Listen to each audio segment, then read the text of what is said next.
concepto de lo que nosotros hacemos. Nosotros buscamos encontrar mentiras, imprecisiones y errores en el discurso de los diferentes actores y figuras públicas.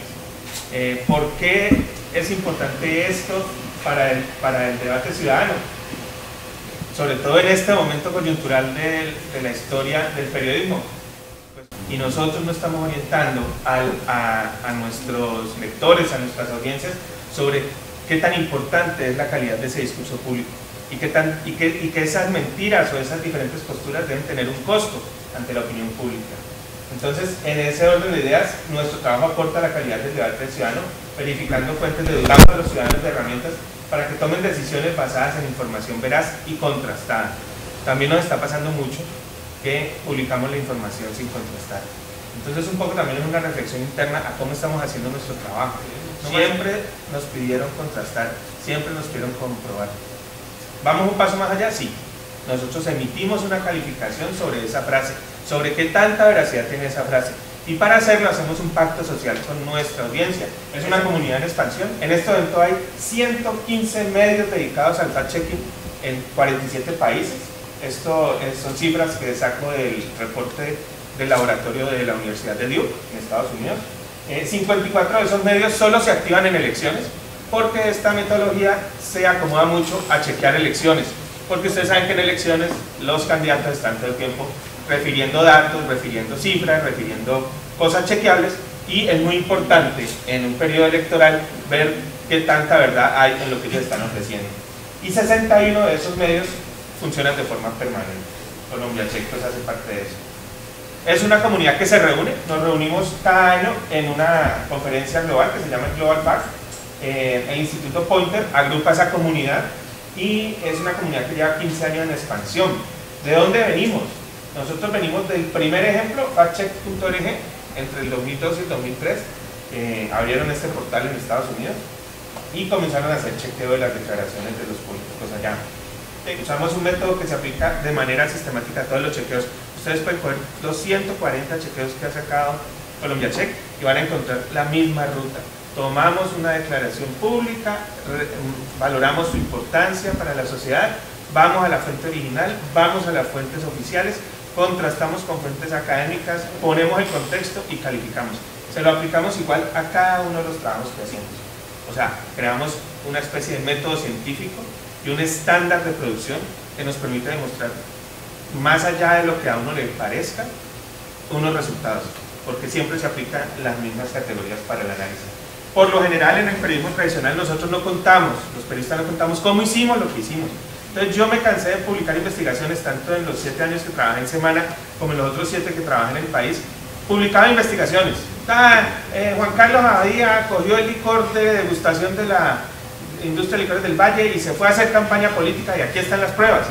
Pero yo no contaba cómo había llegado a ellos, quién me había contado, qué me tocó hacer, a dónde tuve que viajar, ¿sí? Y esto es importante hoy en día para los ciudadanos, porque ya los ciudadanos no nos creen por ser periodistas, creen más en los frutos de un trabajo, en la sistematización de una forma de producción, y también entienden que es necesario que haya transparencia en cómo lo hiciste, porque muchas veces hemos disfrazado investigaciones, filtraciones de investigaciones. Alguien me entrega un trabajo ya prácticamente hecho y yo ni siquiera lo contrasto, sino que lo saco y con eso me gano un archivo. En uno de los apartados de nuestra política de correcciones lo decimos claramente: si bien la excelencia es algo que es deseable para todo trabajo y todo equipo humano busca llegar a la excelencia, no siempre es alcanzable, no somos infalibles. Y partimos del hecho de que como seres humanos nosotros nos podemos equivocar. No tenemos, y creo que este es un cambio de postura, creo que todos mis colegas me entienden cuando decimos que a veces somos muy soberbios y cuando uno lo llama a alguien y dice, no, pero es que eso que publicaste no es así. Uno ahí mismo, no, como que no es así. Y es difícil esa parte de nuestro trabajo, aceptar que de pronto no fuimos lo suficientemente precisos. No, nosotros creemos que debemos cambiar esa postura, debemos ser más humildes ante esa situación y sobre todo más que humildes, más atentos con nuestro público y con nuestras fuentes. A veces no nos sale bien porque nosotros interpretamos todo el tiempo información que nos dan, entonces es importante tener esa política. Si ustedes entran al Espectador, en el Espectador nunca les van a decir, creo que la definición del Espectador es somos un diario de principios liberales, pero ¿qué son los principios liberales? ¿Sí? Entonces yo creo que es importante y en este momento de la historia del periodismo, ser transparentes. ¿Qué hacemos? ¿Por qué lo hacemos? Y contar qué vamos a hacer, para ver si somos coherentes. Porque entonces es un diario de principios conservadores, pero entre sus columnistas tienen 7 señores de la derecha que opinan. Entonces, ¿cuál es el principio liberal? ¿Permitir que la derecha se exprese en mi medio o no permitirlo? Y aquí hay todo un debate de fondo, que no es el momento para darlo, pero yo sí creo que nosotros cada vez que iniciamos un emprendimiento, debemos ser responsables con decir claramente quiénes somos y qué buscamos con ese emprendimiento, para dónde vamos. Cualquier ciudadano puede coger, y como allí está publicado el método con que hicimos el chequeo, entonces fácilmente puede decir, no, en esta parte yo creo que ustedes se equivocaron por esto, revisen tal cifra, aquí les aporto esta otra. Esa es la parte de ser vigilados por nuestra propia audiencia. Pedir a la audiencia datos para chequear o mejorar los chequeos, que es lo que hacemos constantemente por nuestras redes sociales, y motivar la rendición de cuentas de los chequeos, contar el cómo y por qué, que es parte del contexto. Entonces siempre ir a la fuente original y hacerle seguimiento. Después, para cada declaración de un funcionario o de una persona del poder, hay una fuente oficial que responde por ella. Eso es comprobable. Siempre que te dan un dato, siempre tenés donde encontrarlo en una fuente oficial. Anda por ella, no te puedes quedar solamente con el dato. Tienes que encontrar, y generalmente además, que es una cosa que a nosotros nos gusta mucho, siempre hay fuentes alternativas. Por ejemplo, sobre el estudio de los militares en combate, hay estudios académicos sobre cómo está cambiando eso en la psicología mental de los combatientes. Sin contexto no hay periodismo. Entonces siempre un chequeo, finalmente, es la disculpa para poder hablar de un tema en Colombia. Y nosotros llevamos un año hablando de esos temas de paz a través de eso.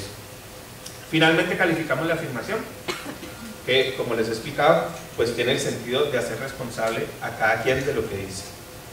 Ese es el método. ¿Qué técnica usamos? Pues acceso a la información. Mandamos muchísimos derechos de petición cuando no nos quieren contestar de dónde obtuvieron la información o por qué la publicaron. Hacemos todas las técnicas de investigación conocidas, usamos bases de datos, ¿no es cierto? Y las visualizamos. De hecho, en el portal tenemos una sección de datos que ustedes pueden explorar más tarde, en donde tenemos los mapas del conflicto, los mapas de víctimas, los mapas de homicidios, entre otros mapas de Colombia, más amigables que la información que solamente viene en tablas de Excel. ¿Qué es el fact-checking? Es una auditoría de alto impacto social. ¿Por qué? Porque está basada en un método científico que prioriza los datos por encima de las opiniones. Es una auditoría social de alto impacto porque la transparencia del proceso de construcción de la nota fortalece la credibilidad de la audiencia, porque con antelación se han pactado y publicado unas reglas de juego claras, porque el dato al que se llega es indiscutible y las fuentes no se ocultan. Y aquí está nuestro decálogo. ¿Cómo lo hacemos? Nosotros seleccionamos afirmaciones de personajes sin preferencias por ideología, sexo, religión o política. Nosotros, las frases que seleccionamos deben haber sido expresadas en documentos, medios de comunicación o ámbitos públicos. Usamos muchísimo Twitter. Y para eso la recomendación es, una vez una persona publica un Twitter, se tome un pantallazo del Twitter, porque por ejemplo la otra vez chequeamos a Roy Barreras y había borrado el tweet que le estábamos chequeando, porque además si ustedes se meten a la API, ustedes pueden descargar el enlace del tweet y pueden incluso tener un código para embeber el tweet. Ahora les muestro de qué les estoy hablando, pero lo principal, tomen un pantallazo. ¿Qué más dice nuestro decálogo? Que por su repercusión en la agenda pública, las frases del presidente, de los ministros, de los congresistas, entre otras autoridades, pues serán verificadas con prioridad por Colombia Check. No son objeto de chequeo opiniones o promesas que no estén soportadas en datos o hechos. A un candidato presidencial yo no le puedo chequear, por ejemplo, la promesa de que va a ser el mejor presidente para las mujeres en Colombia, porque yo no puedo, ahí no tengo que chequearle, esa es su promesa. Y por último, no chequeamos afirmaciones de carácter religioso, ni en el ámbito deportivo o de la farándula, ni denuncias de procesos judiciales que estén en marcha. Sobre esto último, es muy importante. La gente me dice, ¿cómo así que no chequean procesos judiciales? No, porque nosotros no vamos a ser mentalistas. O sea, si en este momento hay un juicio en curso, nosotros ¿qué podemos decir? ¿Qué podemos chequear? Si la persona es culpable o no, o si la persona, Laura Moreno y todo ese juicio, nosotros ¿qué podemos chequear de eso? Depende, ¿no?, de qué frase me propongan, pero sobre el proceso como tal, hasta que no haya un fallo, nosotros trataremos de evitar meternos en ese berenjenal, porque no somos jueces, no podemos reemplazar la justicia. Las calificaciones, pues les decía, verdadero cuando los datos corresponden exactamente con la realidad de los hechos, aproximado cuando los datos se acercan a la realidad pero no son exactos, ligero cuando los datos se alejan de la realidad de los hechos por haber sido dichos con prisa o sin fundamento, inflada cuando los datos se alejan de la realidad de los hechos porque han sido aumentados o magnificados, como el pánico que sentía Uribe, lo vieron en el video, de que Timochenko pudiera ser presidente. ¿Cuándo va a ser presidente Timochenko? La pregunta no es si puede o no, y si eso te causa pánico o no, sino es posible que sea presidente en las próximas elecciones. Ese es un poco el trabajo. Perdón. Engañosa cuando los datos no permiten distinguir la realidad de los hechos, y falsa cuando los datos son completamente contrarios a la realidad de los hechos.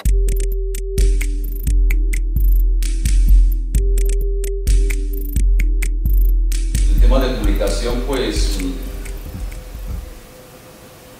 ha sido, diría yo, un reto para nosotros, un reto precisamente en esta coyuntura, ya que, pues, debido a que Caldono tenemos la zona veredal donde en este momento están concentrados los miembros de la FARC del bloque Jacobo Arenas, donde en este momento ha sido un sitio que ha sido muy concurrido por diferentes personalidades, ONGs, periodistas, gente, comunidad internacional.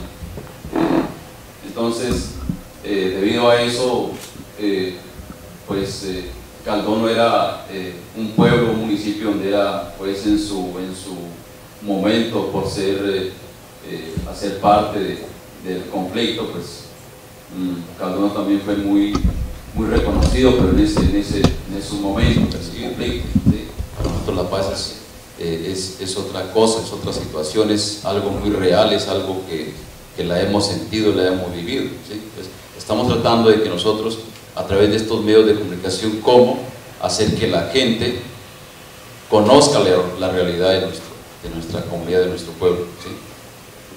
Que allá iba Caracol, RCN, muy respetable, de pronto hay alguien de aquí, de sus medios de comunicación, pero ellos iban allá cuando había muertos, cuando había hostigaciones, cuando había desplazamientos. Ahora en el proceso de paz no están, ¿sí? Entonces, ¿quién hace visible esa realidad? Nosotros, ¿sí? Nadie más lo va a hacer. Pues esa es como la tarea en la cual en este momento estamos haciendo ese trabajo. He estado en esa situación de cómo hacer de que la gente entienda de que el proceso de paz es de nosotros, ¿sí? El proceso de paz no es de Juan Manuel Santos ni de los políticos que están allá en Bogotá. El proceso de paz es de nosotros. El proceso de paz viene desde los territorios, va desde abajo hacia arriba, ¿sí? Pero muchos ven el proceso de paz desde arriba hacia abajo, entonces ahí donde nosotros decimos, bueno, ¿cómo estamos nosotros que hemos vivido toda esta situación, todo este desorden que ha habido en nuestras comunidades? Nosotros no decimos orden público, sino desorden público, porque eso es lo que ha habido.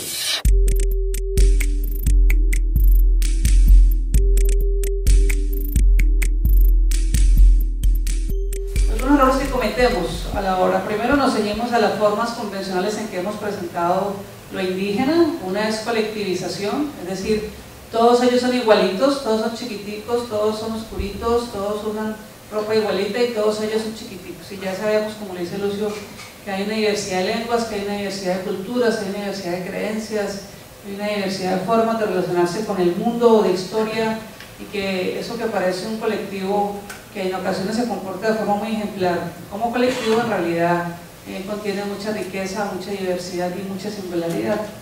El segundo error que cometemos es la exotización. Nos parece que son exóticos, lo indígena es como algo exótico, que tiene prácticas exóticas. Entonces vemos 4 chicas de 13 años en un parque con sus hijos y nos parece que son realmente muy exóticos, y desconocemos las tasas de natalidad adolescente que en Colombia están profundamente disparadas, pero nos parece que ver esa escena en un parque de un municipio, de un resguardo indígena, es exótico, no tiene absolutamente nada exótico.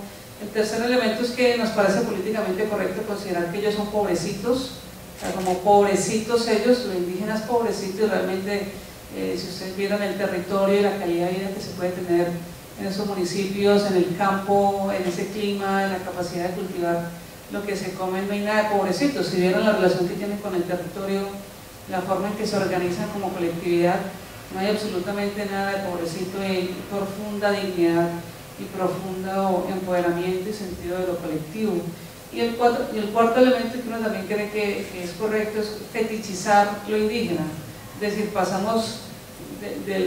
vamos a dos extremos, uno como lo salvaje del pasado que sigue persistiendo y queríamos borrarlo porque nos retrasa el progreso, una idea bastante torpe que tenemos actualmente de concebir lo diferente, y lo otro es son lo máximo, son lo mejor, son lo único, y es una forma también de santificar seres humanos que tienen conflictos, que tienen violencias, que tienen inequidades, que tienen desigualdad. Yo creo que tenemos el desafío de abordarlos en su complejidad, con seriedad, con rigor, con respeto, y de comprender lo que significa hoy, especialmente para este país, las comunidades indígenas que no por casualidad viven en zonas que se llaman resguardos, y creo que eso dice mucho. Esperemos que con este posacuerdo pasen a vivir en territorios que no se llamen resguardos.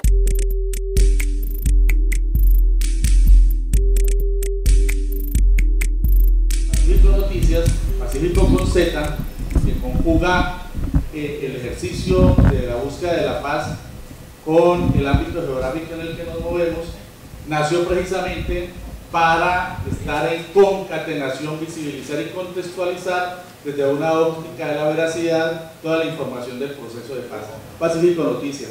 Entonces nosotros surgimos en primer lugar para contextualizar el proceso de paz, para incluso defenderlo, porque nosotros no nos ubicamos en una posición falsa. Nosotros no partimos de que somos absolutamente neutrales. La neutralidad en el periodismo no existe, como tampoco existe la objetividad, ¿no? Eso hace parte de la posverdad. No hay ningún medio objetivo. Todos los medios de comunicación trazan línea, tiran línea, determinan sus agendas, determinan sus enfoques noticiosos a partir de sus posiciones políticas e ideológicas. Lo que existe es la veracidad, meternos en el camino de buscar la verdad. Ni siquiera la veracidad absoluta, sino la búsqueda de la verdad. Y ese es nuestro eslogan. Nuestro camino es la verdad porque estamos buscándola. Independientemente de que asumamos posición, porque nosotros sí tenemos compromiso. No asumimos una actitud falsa en el sentido de que somos absolutamente neutrales en todo. No. Nosotros no somos neutrales en relación con las luchas sociales. Y quiero cerrar planteando entonces que el periodismo alternativo no es un periodismo marginal, como suele creerse, ¿no? No, es que eso sabe amena, que es un radical y que eso todo lo critica. No. Periodismo alternativo es fundamental para la democratización de la información en esta sociedad. Si esta sociedad no abre los espacios para la generación de comunicación alternativa, independiente, si esta sociedad sigue pensando que Colombia tiene que estar sujeta a lo que dice RCN y Caracol, los conflictos se van a exacerbar, porque va a haber una gran cantidad de colectivos, una gran cantidad de sectores sociales que no van a tener por dónde expresarse y que solamente van a ser visibilizados cuando ocurren los trancones, cuando ocurren los problemas de tránsito con las movilizaciones, etcétera, o como decía el compañero de Caldono, cuando hay muertos. Porque el objetivo del periodismo no es solo informar, sino también incidir. Incidir para que las cosas cambien, incidir para que haya decisiones justas de los gobernantes, incidir para que la gente se pueda sentir realmente representada en medios de comunicación que hoy no la representan.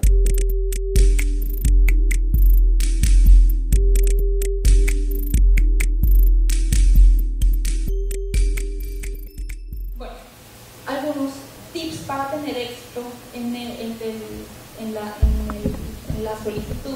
Yo quiero acceder a las bases de datos sobre, no sé, sobre hospitales que quedan en el Atlántico, por ejemplo. los fundamentos de derecho. Y por último, las notificaciones o, digamos, el lugar donde quisiéramos recibir esa información.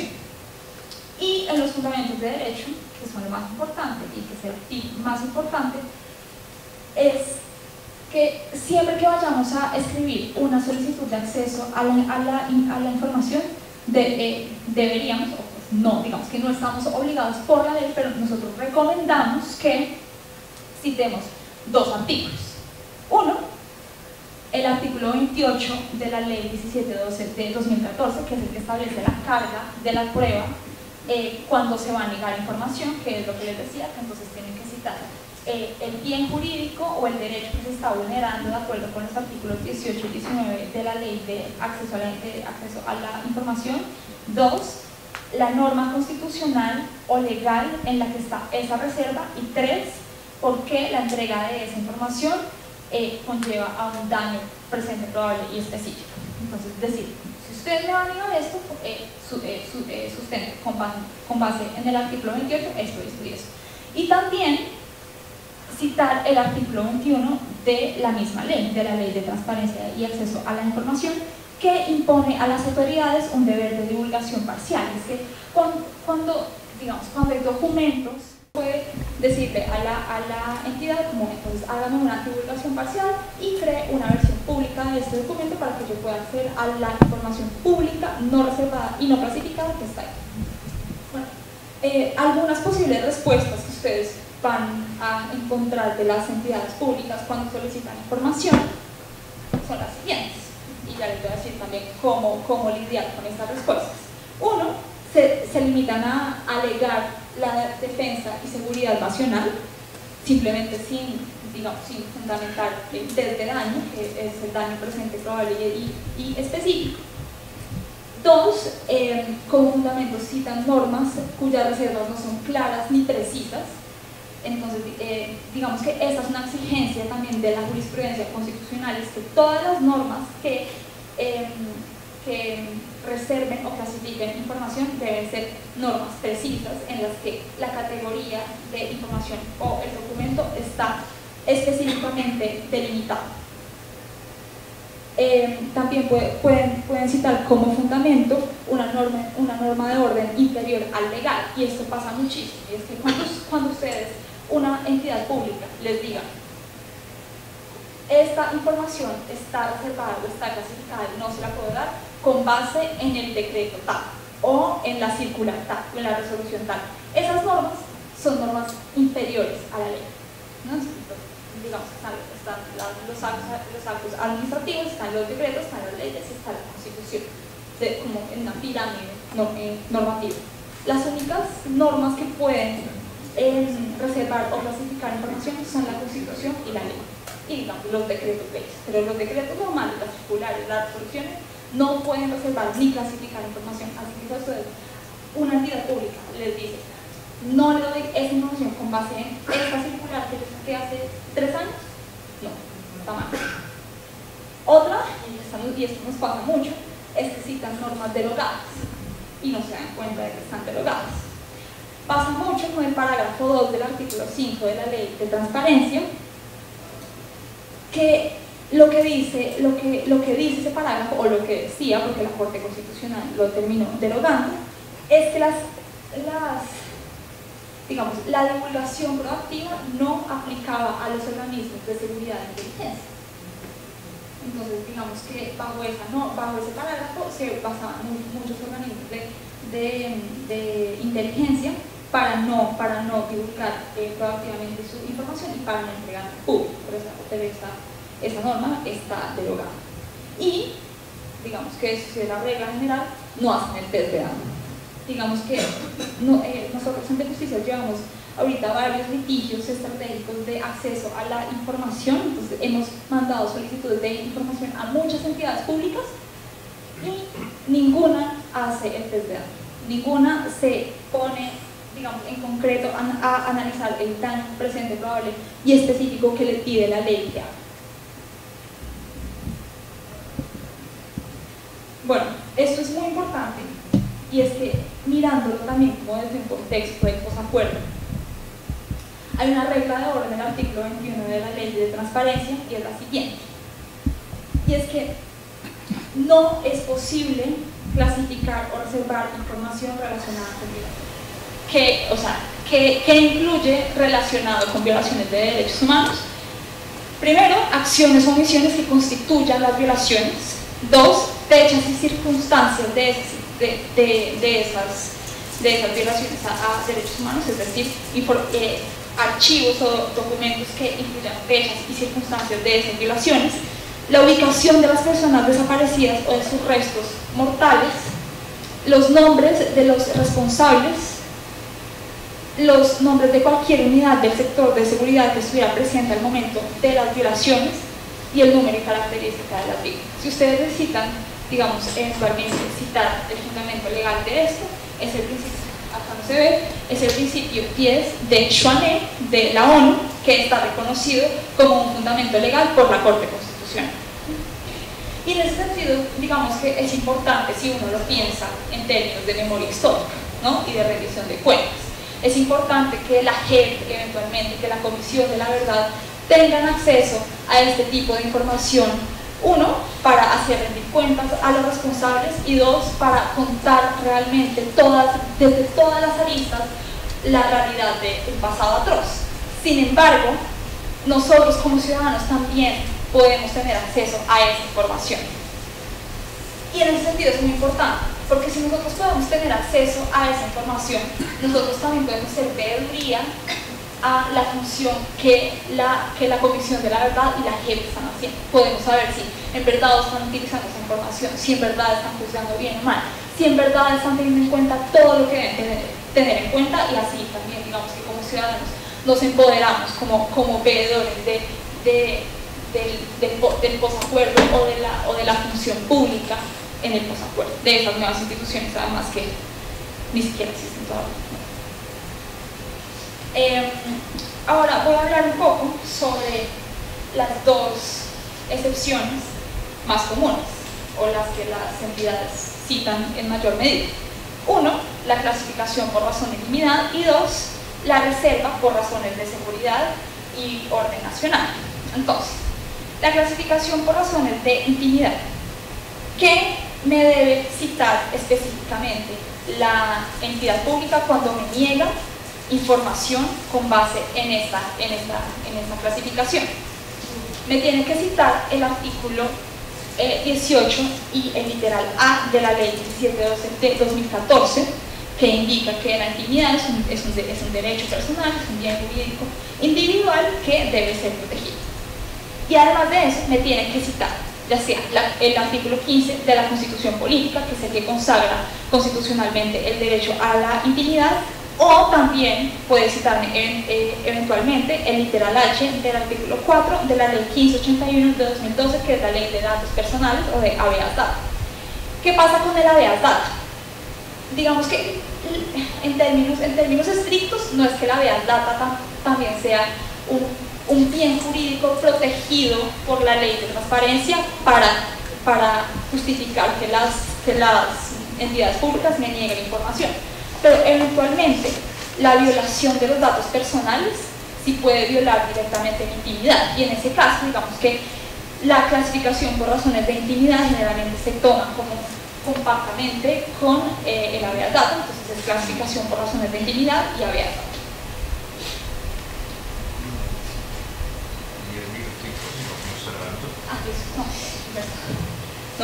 No perfecté mucho. Bueno, la clasificación por razones de intimidad o habeas data no puede ser aducida por las entidades públicas en las siguientes situaciones. Cuando se busque acceder a datos personales de servidores públicos que tengan que ver con la gestión y el ejercicio de su cargo, porque digamos que también la jurisprudencia tanto constitucional como interamericana ha dicho que por su razón y por su cargo de funcionarios públicos, este tipo de funcionarios, digamos que tienen un margen de privacidad mucho menor que el ciudadano normal. Dos, que la información la solicite el titular del derecho, es decir, si yo solicito información mía, así así digamos incluya datos personales sensibles míos, me la tienen que regalar, que yo soy el titular de ese derecho. Cuando la información que se solicite recaiga en datos impersonales, porque ahí no se está violando la intimidad, cuando la información la solicita el representante legal del titular, porque yo lo estoy facultando para eso, cuando la información es solicitada por terceros autorizados por el titular, por la misma razón, porque yo como titular le estoy autorizando eso, y cuando la información es solicitada por entidades administrativas, entidades públicas o jueces en cumplimiento de sus funciones. Entonces, si a mí me negaron una solicitud de acceso a la información o un derecho de petición de acceso a la información, que son lo mismo, lo primero que yo tengo que hacer es presentar un recurso de reposición ante la misma autoridad que me negó. Esto lo hago dentro de los 3 días siguientes. Yo no creo que acá haya un daño presentual y específico, entonces no es, digamos, contraargumentar el argumento principal de la entidad pública. En caso de que me vuelvan a negar esa información después del recurso de reposición, yo tengo herramientas judiciales para acceder a esa información. Uno es la acción de tutela, que como vimos el derecho a acceso a la información es un derecho fundamental.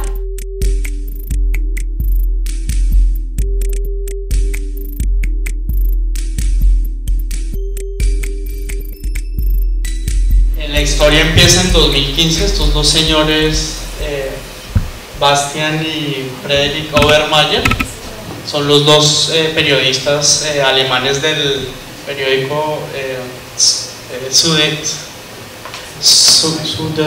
Zeitung, algo así. Y bueno, un día en 2015 les llega un correo anónimo, encriptado, y les dice: ¿están interesados en datos? Tengo información. Y les dice: sí, ellos ya han trabajado el tema de los paraísos fiscales, y pues una fuente anónima les hizo llegar una tonelada de información que obviamente lo primero que pensaron es: esto es abrumador, es increíble, tenemos toda la información de esta empresa que es una de las principales de este sector desde 1977 hasta, bueno, hasta más o menos las fechas 2015, 2016, donde pues podemos empezar a mirar realmente y destapar cómo funciona todo este sistema de evasión fiscal, donde digamos que los más ricos no están pagando impuestos y están aprovechando también para esconder platas ilícitas, por ejemplo.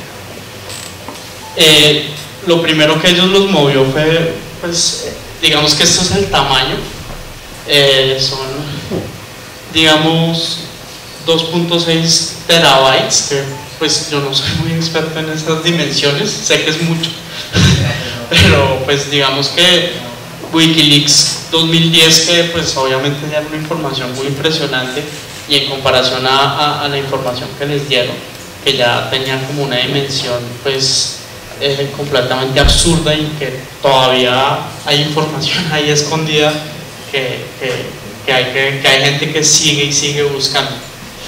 Lo primero que los movió a ellos, digamos, fue como pues un acto de generosidad, de decir: yo no tengo la capacidad de poder explorar esto. Nosotros somos un equipo pues pequeño, y así seamos 10, 15, nunca vamos a lograr hacer esto. Entonces tomaron la decisión de contactar al ICIJ, que es una entidad, digamos, internacional de periodismo de investigación, y que ya habían trabajado pues en varios países para entregarles toda la data, y que ellos pues gestionaran eso y miraran cómo se trabajaba.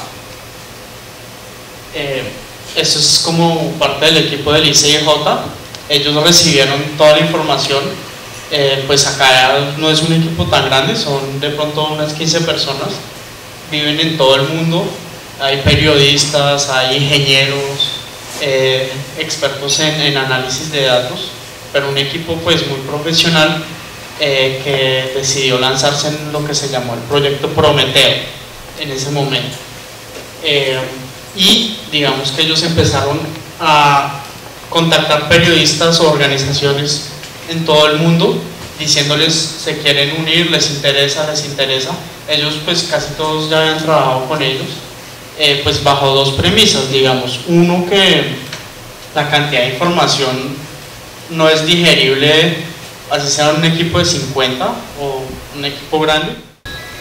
No sé, de pronto a un periodista ruso, Álvaro Uribe, pues no le suena nada, a un colombiano pues obviamente, y viceversa. Entonces la idea de tener como ojos locales sobre nombres locales, que también era esencial, porque como esto es una trama mundial, pues necesitaban también gente de cada uno de los países para poder descubrir un poco qué había detrás. Y pues digamos que lo primero que ellos insistieron mucho era el tema de la seguridad. Había mucho miedo, pues primero nos pidieron a todos los periodistas ser muy discretos con eso, no hablarlo con nadie por fuera del círculo, para evitar pues filtraciones. Y fue increíble porque más de 300 personas estuvieron metidas en eso y no se filtró. Y después hay una serie de instrumentos que nos daban mucha seguridad, pues estos se llama Google Authenticator, todo el mundo lo puede bajar y como que a uno le da una segunda clave que se renueva cada 30 segundos, es un poco como de James Bond, y que le da como otro nivel de seguridad.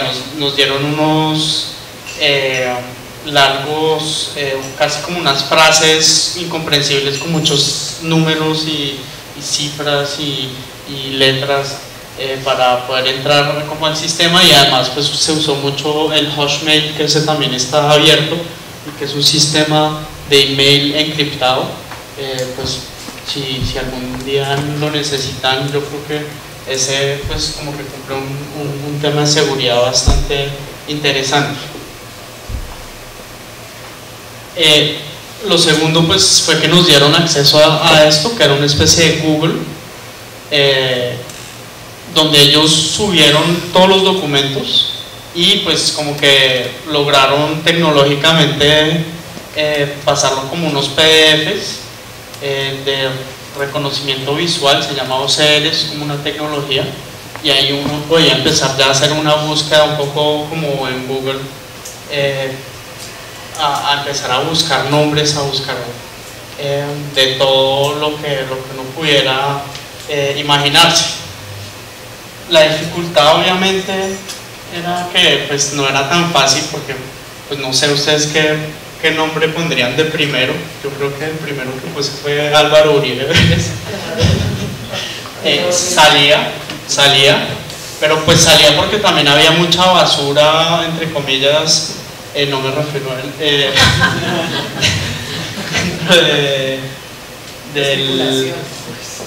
porque pues por ejemplo cada una de las oficinas, si eran oficinas en todo el mundo, mandaba a la oficina central las principales noticias de cada semana, por ejemplo.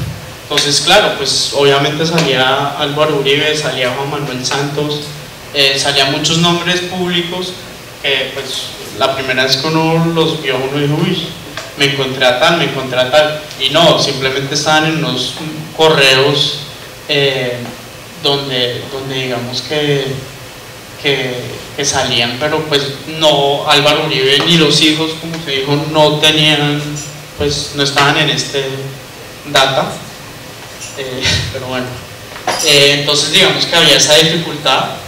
También entre empresas de papel, digamos que son empresas que están a nombre de otra persona y en algún papel está el nombre del dueño real. Entonces digamos que hay que entender cómo funciona para empezar a tumbar todos esos muros un poco y poder llegar como al dueño real de la empresa. Pues además pues obviamente errores de ortografía, entonces poco a poco fuimos pues encontrando cada uno como unos trucos, unas palabras clave. Acá pues también por años se podía buscar, digamos que había una serie de facilidades, pero pues uno fácilmente podía estar 6 horas buscando y no encontrar nada interesante. Entonces digamos que eso obviamente era un tema. Eso es el tipo de, pues, de documentos, pues también los documentos como de constitución de las empresas. También pues uno se topaba con la información como número de tarjeta de crédito, con todos los datos, que pues obviamente era pues muy delicado y pues uno, o temas de enfermedad, temas de la vida privada, porque pues esto también era como de una consulta a veces pues con un cliente, relaciones de abogado-cliente que pues no son, en nuestro criterio no eran como importantes ni trascendentales para lo que buscábamos, pero pues también nos encontramos así. El otro instrumento que pues era a nuestra disposición es esta especie de Facebook, que es un Facebook muy ñoño de periodistas, donde pues cada uno de los periodistas tenía, igual que en Facebook, un perfil, un muro y una serie de grupos. Entonces digamos que la primera parte era estar buscando en ese Google que les mostré y permanentemente conectado a este Facebook, donde pues se empezaron a armar grupos por intereses, por países. No sé, había un grupo de fútbol, había un grupo Colombia, había un grupo arte, había un grupo armas, había un grupo yates, etcétera, etcétera. Desde el consorcio pues había un tema muy fuerte donde pues no era obligatorio, pero realmente insistían mucho para que todo lo que íbamos encontrando lo teníamos que compartir con todo el mundo, lo cual pues obviamente era como, no sé, o sea, yo siento que hay muchas redes que se pueden tejer como capilaridad, podríamos y incluso fuera de la redacción, o sea, pues como el compañero nos contaba que en Cauca están en esta situación, pero pues no sé, uno se imagina, no, pues chévere de pronto quedarme en un Facebook, un grupo en WhatsApp con gente de todo el país que también esté en un tipo de radio o de algún medio muy cercano a la situación, para de pronto hacer, no sé, un informe con lo que está pasando en el Meta, en La Guajira, en Tumaco, en todas las zonas como de concentración.